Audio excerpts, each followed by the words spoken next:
غیر احمدیوں کے جو چھوٹے بچے ہیں ہم ان کا بھی جنازہ نہیں پڑھتے، حالانکہ وہ اصالتاً وہ نہ وہ مکذب ہیں. نہیں، وہ اور مسئلہ ہے. وہ اس لحاظ سے تو کوئی غیر احمدی مسلمان عیسائی کا، سکھ کا اور ہندو کے بچے کا جنازہ نہیں پڑھتا. کیوں نہیں پڑھتا؟ کیونکہ شریعت کے لحاظ سے تو وہ دین فطرت پر پیدا ہوئے ہیں. نہیں نہ پڑھتے.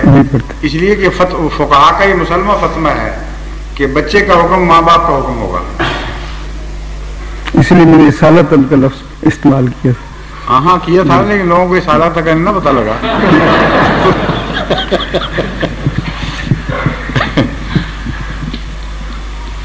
اس پہ تو کوئی بحث ہے ہی نہیں. اصولی بات ہے کہ بچے کا حکم ماں باپ کا حکم ہے. اگر وہ ہم پر اعتراض کرتے ہیں تو ان پر اس سے بڑا اعتراض ہے، کیونکہ ان کو ہر دوسرے یہودی کا بھی بچے کا بھی جنازہ پڑھنا چاہیے. ہاں جی.